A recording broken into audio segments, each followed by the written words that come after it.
नमस्कार, स्वागत है आपका करंट खबर में। आइए नजर डालते हैं आज की बड़ी खबर पर। नमस्कार। मिल्कीपुर से मीरापुर तक उपचुनाव से पहले कैसे फील्डिंग सेट कर रहे सीएम योगी आदित्यनाथ। बीजेपी संगठन के साथ साथ मुख्यमंत्री योगी आदित्यनाथ शासन स्तर पर भी बिसात बिछा रहे हैं। जिन 10 सीटों पर उत्तर प्रदेश में उपचुनाव होने हैं, उनमें से 6 सीटों पर इंडी गठबंधन मजबूत स्थिति में है। उत्तर प्रदेश में लोकसभा चुनाव में पस्त हुई भारतीय जनता पार्टी अब 10 सीटों पर होने वाले उपचुनाव से वापसी की कोशिशों में जुट गई है। मुख्यमंत्री योगी आदित्यनाथ ने इन 10 सीटों पर जीत की कमान खुद संभाल ली है। संगठन स्तर पर समीकरण सेट करने के साथ साथ योगी शासन स्तर पर भी बिसात बिछा रहे हैं। विधायकों के इस्तीफे और सदस्यता रद्द होने की वजह से रिक्त हुई इन 10 सीटों पर अक्टूबर-नवंबर में उपचुनाव हो सकते हैं। यूपी की इन सीटों पर होने वाले उपचुनाव को सरकार की अग्नि परीक्षा के तौर पर भी देखा जा रहा है। सरकार स्तर पर भी योगी सेट कर रहे फील्डिंग। संगठन के साथ साथ योगी आदित्यनाथ सरकारी स्तर पर भी फील्डिंग सेट करने में जुटे हैं। उनके कुछ हालिया ऐलान से इसके संकेत मिल रहे हैं।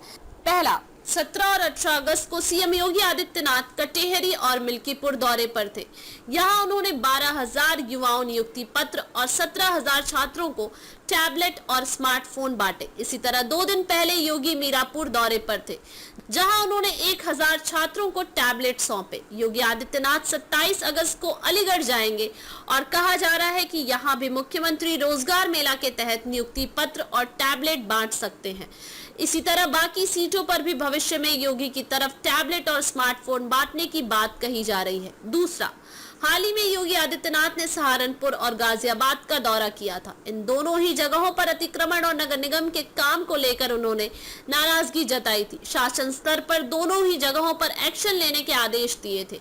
यूपी की सभी नगर निगमों में बीजेपी का कब्जा है। हालिया लोकसभा चुनाव में सपा ने शहरों में गंदगी और अतिक्रमण को बड़ा मुद्दा बताया था। उपचुनाव से पहले योगी आदित्यनाथ शासन स्तर पर कोई रिस्क नहीं लेना चाहते हैं।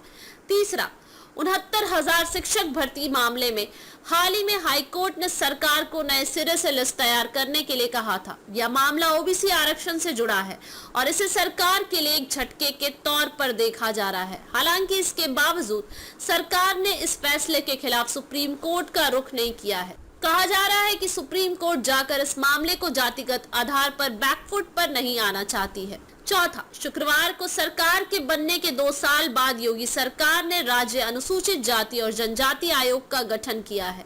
जिन 10 सीटों पर उपचुनाव होने हैं, उनमें से अयोध्या के मिल्कीपुर और अलीगढ़ की खैर सीट रिजर्व है।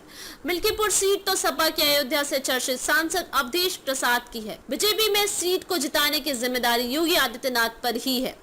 पांचवा, योगी आदित्यनाथ ने यूपी की 10 सीटों पर जीत के लिए पहले 30 मंत्रियों की फील्डिंग लगाई और फिर 5 बड़े नेताओं को 2-2 सीटों की जिम्मेदारी सौंप दी।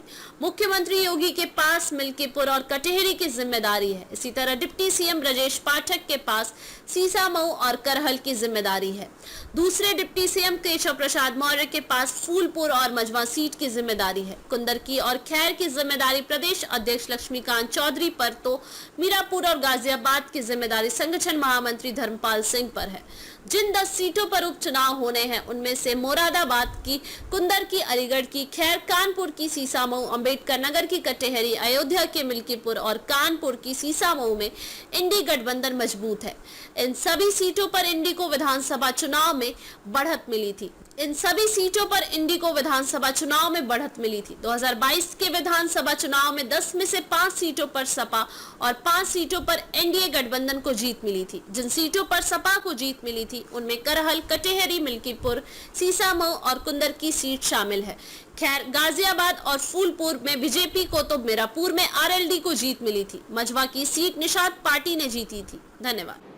अब तक के लिए बस इतना ही। फिर होगी आपसे मुलाकात ऐसी एक और बड़ी खबर के साथ। अब तक के लिए नमस्कार और देखते रहिए करंट खबर।